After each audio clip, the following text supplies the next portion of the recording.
Hello and welcome to the Small Business Briefing. I'm Brian Kelly, CEO of the Small Business Association of Michigan. Good afternoon. Thanks for tuning in today. I'm Sarah Miller, Vice President of Marketing and Strategic Communications. We appreciate you joining us. Brian, before we get started, why don't you tell everybody what we're up to immediately following the show today? Yeah, we'll have kind of a quick briefing today, partly because they're just a shorter list of things to cover, but also our annual Political Action Committee fundraiser is going to be at the Lansing Brewing Company, and which is just down the street from SBAM. And so it's 4:30 to 6:30. And we've got some top-notch entertainment this time, which is my band is going to be playing there. Now I say my band, they're a band without me, but when I'm playing with them, then they're my band. And it's going to be a lot of fun. Kind of a classic rock, and we'll several songs that are by Michigan musicians or Michigan songwriters, and some other fun stuff too. So looking forward. I don't normally wear a t-shirt to work, but today, I'm half rocker today, so I'm got to look the part. I'm not sure viewers can get a full effect of your t-shirt, but it is a golden retriever with sunglasses on, I believe, for those of you who can't see Yeah, and it the full says on effect. it, Yeah. it says don't stop retrieving. I do have a couple of golden retrievers at home, and I play "Don't Stop Believing," like the Journey song. Don't It's a kind of a complicated piano song to play. Real active left hand. I love that song. I do play it, but the range is way too high. I can't sing it. I mean, I can sing it an octave lower. Doesn't sound right. All right, well, let's get into the show today so we can get you to Lansing Brewing Company. The first thing we want to talk about today is that the Stellantis UAW voted to authorize a strike at the Warren stamping plant. Tell us more. This is a big plant, so about 1,000 workers at the Warren stamping plant, and kind of thought we were past the strikes with the new contracts that were voted on previously, and in pretty dramatic fashion going through the process of getting those new contracts. But the workers, the UAW did not publish what the vote was, so I don't know if it was an overwhelming vote or a close vote to authorize a strike. Keep in mind, authorizing a strike and going on strike are two different decisions. So negotiations continue between the local UAW there and management at Stellantis, but the at any point, if it breaks down, they can just call a strike and people walk out. So that's the strike is authorized, but it hasn't been activated yet. And this actually wasn't because of like pay and benefits, but certain working conditions. So there was a list of items that were published that I was kind of surprised. I really hadn't come across a strike over issues like this for a while, or an authorization to strike over things like this. Um, Ventilation fans, ergonomic matting, personal protective equipment, flooding, basement lighting, flooring, restrooms, oil leaks, just the overall sanitation or cleanliness of the stamping plant. So it's a different type of strike authorization than what we saw in the spring, but clearly another indication that the UAW's posture is much, much more aggressive than it was.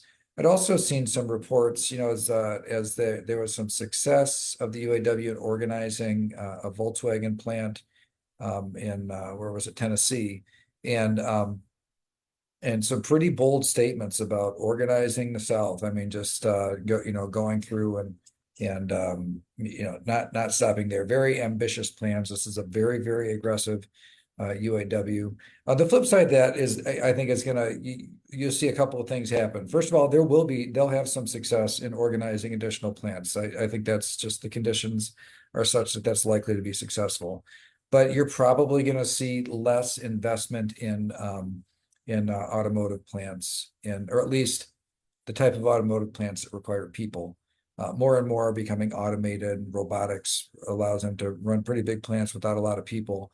But in terms of those that do, probably going to see a little bit less of that. I mean, this is a very, very aggressive posture, and I think this Stellantis strike authorization is just the most recent evidence of that. All right, so Brian, I did something for the first time, and I don't know how many episodes of the Small Business Briefing, and that is that I am posting this live from my personal Facebook page. So if you are tuning in later on in the show, my apologies. I'll share this on SBAM's page, but hey, there's a first time for everything. I wondered why we didn't have any viewers, and that's because we have one, Scott Ringline, who's connected to me. So hi, Scott. Shout out to you. But anyway, apologies for the error on my part, but we'll make sure this is posted properly and people will catch it then. Yeah, no, Um, I'm sure it'll be fine. In fact, hey, maybe we'll reach some new people on your Facebook there we page. go. Yeah, my family will be very interested. All right, let's talk about the Michigan House and their budget plans. What's going on? Yeah, so we did see the House passed their version of the state budget, and I thought I'd highlight a few things that were of interest or maybe of interest to our members. Remember, this is just one part of the process. So you got a Senate passed budget, House passed budget.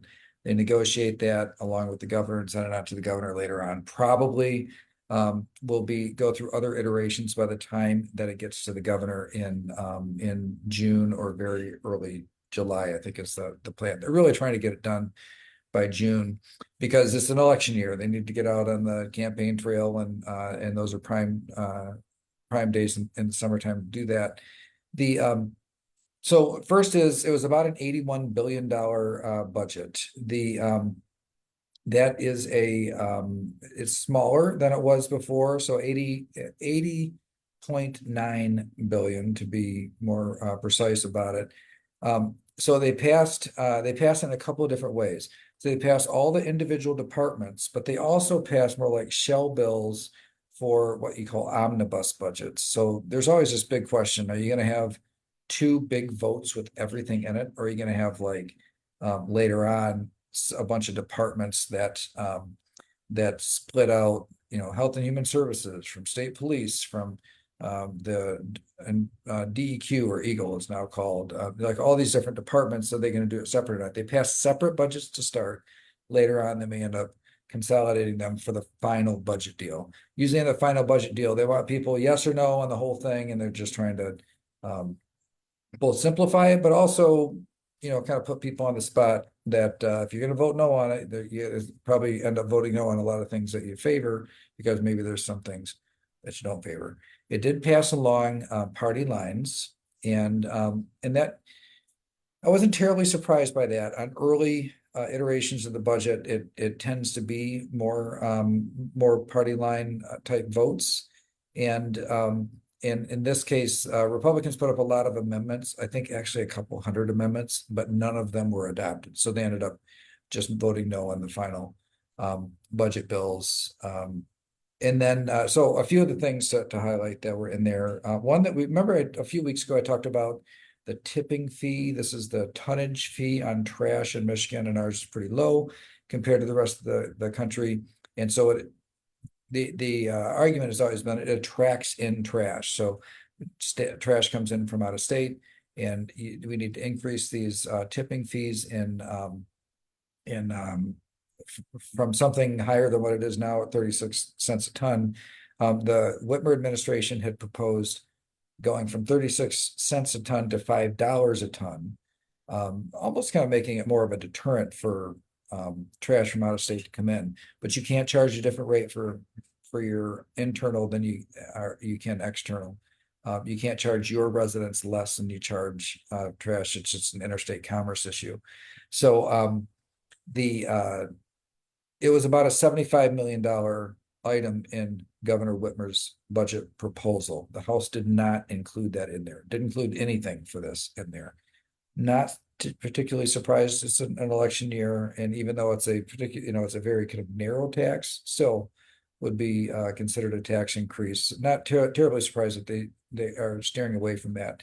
You may have also heard that the governor had proposed to take about $670 million that normally goes into the teacher pension fund, and instead spend it on current education, like the current school aid fund. And this has been pretty controversial. The governor's argument is, look, there's two parts to the state's pension liabilities. There's the pension, the cash pension, but then there's the other retirement post-employment benefits, OPEB, it's called. That part of the debt has been essentially paid off or satisfied. And so the governor said, well, as long as that part's satisfied, we should take a portion of this money and just spend it today instead of putting it toward the bigger pension debt and the cash pension.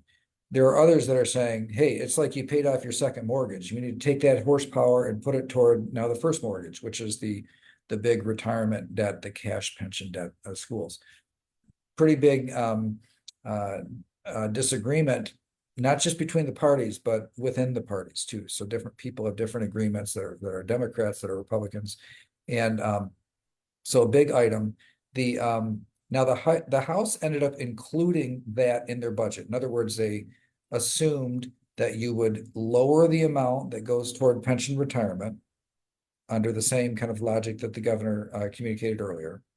And but they proposed spending it in a way that's somewhat different than the governor proposed. The governor wanted free lunches and expanding, essentially removing, for all intents and purposes, the preschool income limits, kind of like free preschool for all type of an approach. And the House had instead wanted to take at least a portion of that. I think the number was just shy of 300 million of it, and reduce the amount that local school districts have to put toward the pension, because the pension is funded part by the state, part by local school districts. And so what that would have the net impact of paying a portion of that of the local school district's debt, so then that money at the local district could be just available more broadly. My guess is that local school districts are going to like the House Democrats plan better than the governor's plan, because it gives them more kind of power, flexibility on how to spend the money, whereas the governor wanted to specifically allocate the extra horsepower. And the Republicans are saying, don't do any of that. Just put it all toward debt retirement until all the debt is gone, and then think how much will be available for education. So more to be said on that. Community colleges was another one where there were some differences in an area that we have some interest in. So we've been pretty supportive of expanding access to community college in several different ways over the last several years. The governor wanted to essentially create a P14 system. So, you know, you go through K-12, but everybody just kind of automatically gets 2 years of community college tuition free.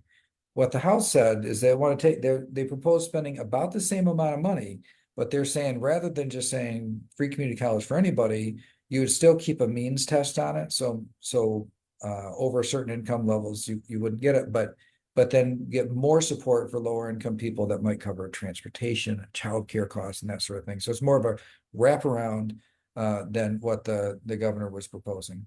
And then the governor proposed a $25 million rebate system for new vehicle purchases.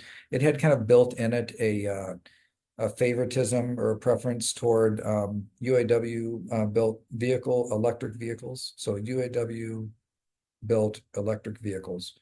And the House just didn't fund that proposal at all, just left it out. And then also there was an innovation fund. The governor proposed an innovation fund for startup business funding at 60 million. And the House decided not to fund that as well. I think what the House is starting to, and really a lot of people in the system are starting to respond to, which is positive, is that like attracting new businesses in, great. Helping startups, great. But what about the businesses that are already here? Really leaning into or supporting those that are already established businesses here. It does seem like that message is starting to penetrate a little more. And so I might be reading a little too much into just that decision where the House decided not to fund that particular program. But we're seeing lots of indications that the system is starting to recognize or appreciate that the real deal is those that have been here the whole time. And then the universal pre-K I talked about already. So those are some of the high level issues that were covered in this budget. There's a lot more to come, but I've just highlighted kind of the differences between what the House passed, and the House is controlled by the same party as governor, and the differences between them and the governor. there's further differences with the Senate, and eventually this will all come together and there'll be, a different agreement. But I expect it'll probably be a pretty fast process, and by the time we get deep into June, chances are the final budget deal will be on the governor's desk. All right, well, thanks for that update, and obviously we'll keep everyone posted as that moves forward. Let's move on to some childcare resources that are truly making a difference. Yeah, this is another area that, boy, if you'd have talked to most business associations 10 years ago and said, hey, 10 years from now, you're going to be working a lot on childcare issues, probably would not have, people wouldn't have believed it so much, but it has been a pretty important or key issue that many of us business associations are focused on. And while the system usually wants to look at, subsidies for individuals who need childcare, we also have a supply problem in Michigan where the number of childcare providers has been diminishing for many years. And so we need more, not less. And yet we saw a lot of providers go out of business in recent years. And so MyLeap, the Michigan Department of Lifelong Learning, Achievement, and Potential. So the governor created a new department for education issues. Constitutionally, the K-12 system is still in the Department of Education, but pre-K, post-high school, and childcare are all in this new department. They had a $50 million called Caring for Michigan Futures Facilities Improvement Fund. So it's one of these issues where there are high requirements in childcare facilities in terms of the physical plant, like the physical place that are required, and keeping up on that is really expensive. Considering all the other challenges in the industry. It's just a very challenging industry. And so there was a $59 million improvement fund, and they just announced that that money had been deployed to more than 1,100 home and center-based facilities. And that was one of the things that was really important to us, that it can't just go to make a big impact. It can't just be childcare providers that are in school-like settings. You really need to get deep into the private sector, including home-based childcare. More than 1,100 home and center-based facilities applied for and received those resources, and they were between those 1,100, there are 3,500 renovation and upgrade projects. It was everything from expanding access, safety issues, quality issues, things to make them more efficient, so that the child care costs can be more affordable. So this was just announced this week in terms of the money being out there, but hopefully it will make a difference in maintaining and then starting to expand the child care centers that exist today. All right, let's wrap up today's show with a little bit of a discussion about how SBAM evaluates candidates and chooses which races we get involved in. I know that our team here is kind of in the trenches of looking at all of this information. So give us a little background about our process.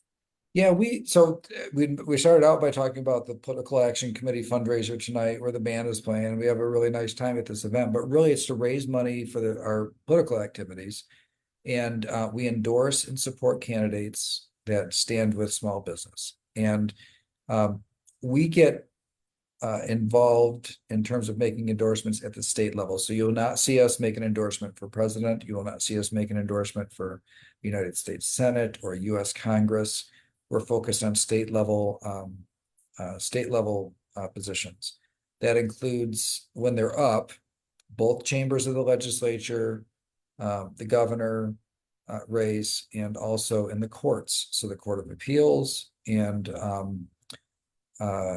also the Supreme Court. So we get involved in those areas. So what you didn't hear was local. So we don't do like city council or county commissioner endorsements. We also don't do federal endorsements. So we're really focused on the state, which is where most regulations and the things that have the biggest impact, and the things that we really feel like we can have an impact on.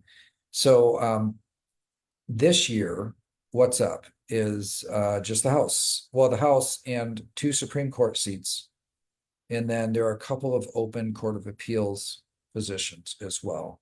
And a lot of issues these days are finally settled in the court. So we take an interest in who gets elected to the court as well. So our main focus will be the State House of Representatives. There are 110 members of the House of Representatives. We send every single candidate in every single seat a questionnaire.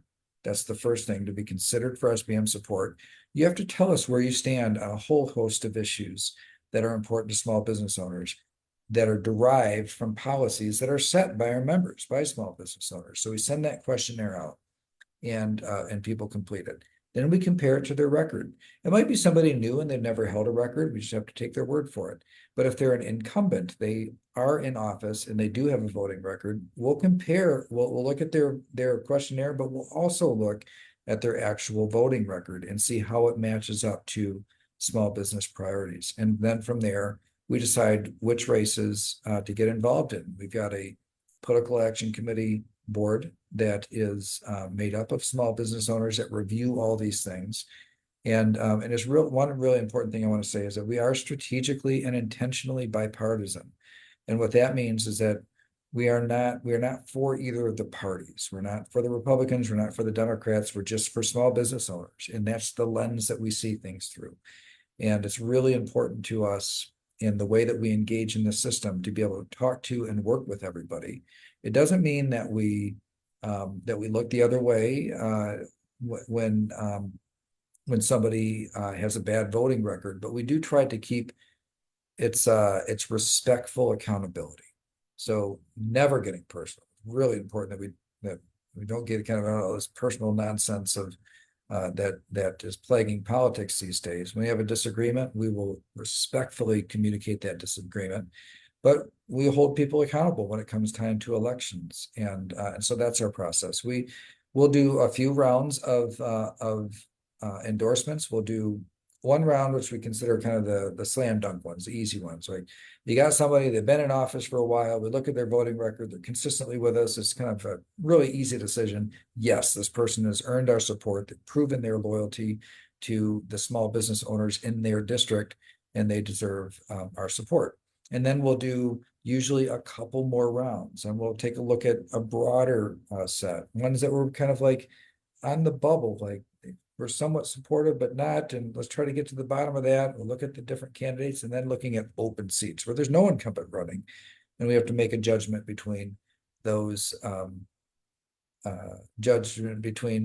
that really don't have a record we can look at. But let's have their questionnaire. Sometimes we do interviews and then we make a final decision. We do not feel a need to endorse in every election. There are many of them where either both options are good, or maybe both options are bad. And so we're just not going to get involved in those elections. And then every once in a while, there'll be somebody who just doesn't seek our endorsement. So if they don't fill out the questionnaire and they don't essentially say, hey, I would like to be considered for your endorsement, then we don't give it. So that's the process that we go through for all of you who have ever supported us in our endeavors to create a pro small business environment in Michigan. Thank you for that. It is a really important part of what we do. We do a lot of things at SBAM. This is a really important part of what we do. And I would hope that you would, as you see the way that we behave in the political system, that you would be proud of that it would be that whether you agree with every single decision that our Political Action Committee Board of Directors of Small Business Owners makes. Well, look, I mean, nobody agrees on everything, but well-founded, and well thought out decisions that are very strategic in nature, and that really ensure that the small business voice is heard in the political system. All right, well, thanks, Brian. Obviously, we'll keep everyone posted as we issue those endorsements. Thanks for tuning in today. We will be back here Monday at 3 p.m. Have a great rest of your week. Thanks, everybody. See you next week.